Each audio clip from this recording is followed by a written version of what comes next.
Sa iban pang balita, DPWH-6 ginpatag ang rason sang pagbutang sang alagyan sang tubig ulan sa tunga sang Ungka flyover. Third-party consultant sang proyekto nagrekomenda sa pagdemolish sang porsyon sang flyover suno sa DPWH-6. Ini ang gintutukan ni Zen Kilantang. Ginkatingala sang pila ka mga motorista kag pasahero ang buho nga nakita sa Ungka flyover. Si Jade nagakabalaka nga basi may mahulog nga bato o konsimento halin sa ibabaw. May ibang mga mahulog nga wating na ngayon, may mga bato nga mahulog karon nga drama halin sa buho. Way ka no basi way taman ginapangayo.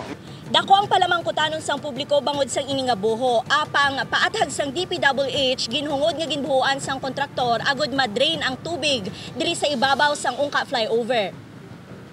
Madumduman nga sa tion nga mag-ulan nagasupon ang tubig sa ibabaw. Halin sang una pagkasugod sang deflection nga na-observe ta, ang aton nga slab may deflection, nagupod na sa deflection. So that's why nga may tubig sa nagapunto sa babaw.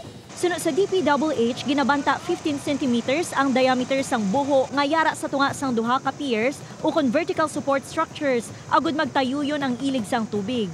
Ginpasalig sang DPWH nga wala sang dapat kabalakan ang mga pumuluyo, bangod yara na ini sang ginpatigayon ang dynamic load test sa proyekto sang nagligad nga semana. Samtang ginkumpirmar ni Engineer Oropel nga nabato na nila ang resulta sang ginhimo nga geotechnical investigation kag kabahin sang rekomendasyon sang third-party consultant ang pagdemolish sang porsyon sa di nakitaan sang pag-usmod.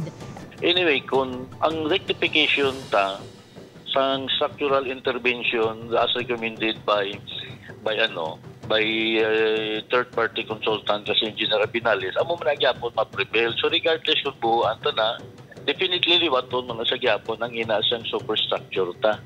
Sa subong, hindi pa madetalye sang DPWH-6 ang engineering intervention sang third-party consultant, bangod gina-evaluate pa nila ini. Upoy Kirmal Porquia, Zen Kilantang, One Western Visayas.